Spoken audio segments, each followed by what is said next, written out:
বাংলাদেশ থেকে অনেকেই হয়তো এখন শ্রীলঙ্কা ভ্রমণ প্ল্যান করছেন, কিন্তু মাত্র ৬৫,০০০ টাকায়ও যে return air ticket, hotel, city ট্যুরের জন্য গাড়ি, ভিসা, প্রতিদিনের ব্রেকফাস্ট সহ ৬ দিনের কমপ্লিট একটা ট্যুর প্যাকেজ পাওয়া যায়, এটা আমি কিছুদিন আগেই জানলাম। তাই জলদি এই ভিডিওটি আপনার টাইমলাইনে শেয়ার করে রাখুন, যাতে করে ৬ দিনের সুন্দর একটা আইটনারি পেলে আপনার এবারের শ্রীলঙ্কা ট্রিপটা হয় খুবই গোছানো। ষষ্ঠ দিন তো ট্রিপের ফাইনাল দিন, ঢাকা ব্যাক করার, তাই পঞ্চম দিন থেকেই শুরু করি। কমপ্লিমেন্টারি ব্রেকফাস্ট সেরে এই দিন সকালেই এল্লা নামক ড্রিমি একটা জায়গায় ১ ঘন্টার একটা ট্রেন রাইড নিতে পারেন মাত্র ১৫০ শ্রীলঙ্কান রুপি দিয়ে। বিশ্বাস করেন এই রাইডটা এতটা মেসমারাইজিং। এল্লা পৌঁছে প্রথমে হোটেলে ফ্রেশ হয়েই অতঃপর বিখ্যাত 9 আর্চেস ব্রিজ দেখতে যেতে পারেন, যেটা এই জায়গার সবচেয়ে পপুলার জায়গা। আর এই জিপলাইন অ্যাক্টিভিটিটা করতে পারেন জনপ্রতি ৯৫০০ শ্রীলঙ্কান রুপি দিয়ে, অথবা কাপলরা দোলনা রাইডটা নিতে পারেন ১০,০০০ রুপি দিয়ে। আর আমাদের হোটেল থেকে লিটল রাভানা নামক ঝর্ণার সেই রকম ভিউ পেয়েছি। আর এই ভিডিওটি আপনি কোথা থেকে দেখছেন অবশ্যই জানাতে পারেন আপনার মূল্যবান কমেন্টের মাধ্যমে। চতুর্থ দিন হোটেলের কমপ্লিমেন্টারি ব্রেকফাস্টটা সেরে শ্রীলঙ্কার মোস্ট আইকনিক শহর নুয়ারা এলিয়া ভিজিট করতে পারেন, যাকে নাকি লিটল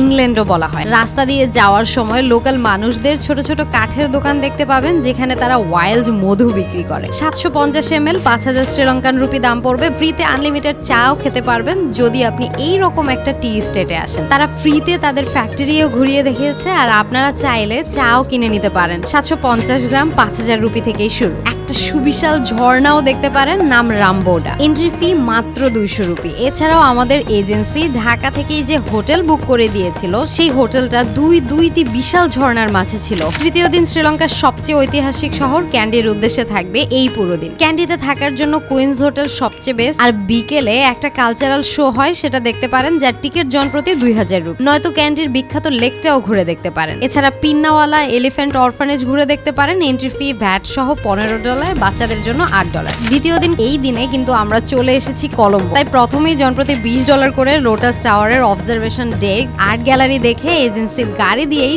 সবচেয়ে ভালো লাগার জায়গা ফোর্ট পেট্টা স্টেশন থেকে মাউন্ট লাভানিয়া পর্যন্ত ২০ মিনিটের এই ট্রেন রাইডটা নিতে পারেন। বিকালটায় ঘুরে দেখতে পারেন ফেমাস গালফেস এরিয়া এবং পেট্টা মার্কেট। আর প্রথম দিন এই দিন তো ঢাকা থেকেই শ্রীলঙ্কার রাজধানী কলম্বো আসবেন। সো এই ট্যুরটা করতে চাইলে কাস্টমাইজ ট্রিপের জন্য প্রসিদ্ধ ট্রাভেল ট্রেকারের মাধ্যমে মাত্র ৬৫,০০০ টাকায় শ্রীলঙ্কার ৬ দিনের প্যাকেজটি নিতে পারেন। প্যাকেজে পাবেন return air ticket, hotel, airport pick and drop, daily breakfast এবং সিটি ট্যুরের জন্য গাড়ি। আর আমাদের মতো যদি 5 স্টার হোটেলে থাকতে চান, তাহলে আমি সাজেস্ট করব হালকা টাকা বাড়িয়ে তাদের ৭৫,০০০ টাকার প্যাকেজটা নিতে পারেন। যে কোনো ট্রিপ আপনাদের পছন্দ মতো কাস্টমাইজ করেও নিতে পারবেন। ও হ্যাঁ, আমরা সব জায়গায় হালাল খাবার পেয়েছি ৮০০ থেকে ২০০০ রুপির মধ্যে। আর সস্তায় খেতে চাইলে শ্রীলঙ্কার লোকাল খাবার বেস্ট। দেখা হচ্ছে নেক্সট ভিডিওতে। আল্লাহ হাফেজ।